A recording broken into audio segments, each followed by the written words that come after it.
So, basic na naman ito guys. Yan, may play yung manubila. Tingnan nyo, nakango-kango. Yan. Nakango-kango yan. So, ang diskarte nito, tanggalin nyo itong cover na ito guys. Para mas makita. Boss, may ano boss? Star screw?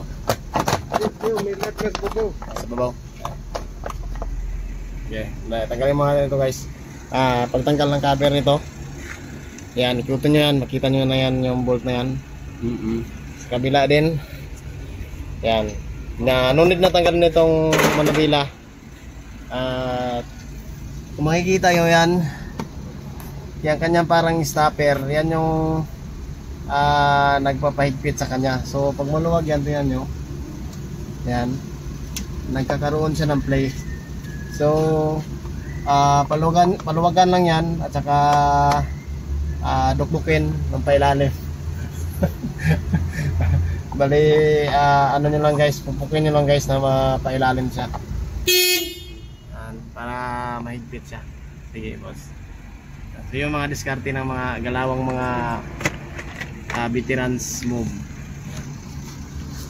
So ito guys, ayan, kita nyo na yan guys. Kung ino boss, ayan, diba? So palawagan nyo ito guys, saka pupukin pa ilalim. 12 boss, huwag ka ng 12. Tapos luwagan mo boss. Balhin ta boss, balhin ko. So ayan, pinapaluwagan na ng ating kababayan. So ayan, tapos okay na boss, okay na boss. Ayan, paigpitan mo lang, dukdukin mo konti boss. Konti lang. Pagtae dili guys. Tayo guys. Ayan, tama na. Tapos sigpitan mo boss.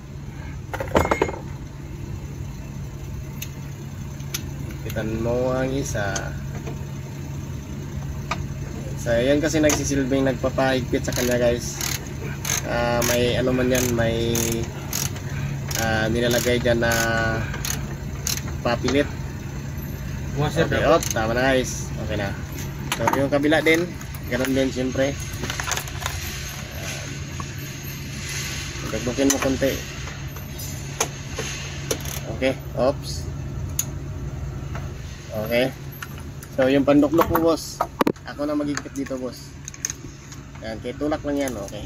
Sige. Okay boss. Use the right tool for the right job boss. Higpitan mo boss. Makikita natin din. Okay. Op, okay. Ayun, diba? So, yun. Wala na yung play. Huwag mo nang anuhin boss ng masyado para di na mag-play. Ayan lang. Okay. So, mga konting idea, mga moves. So, yun. God bless.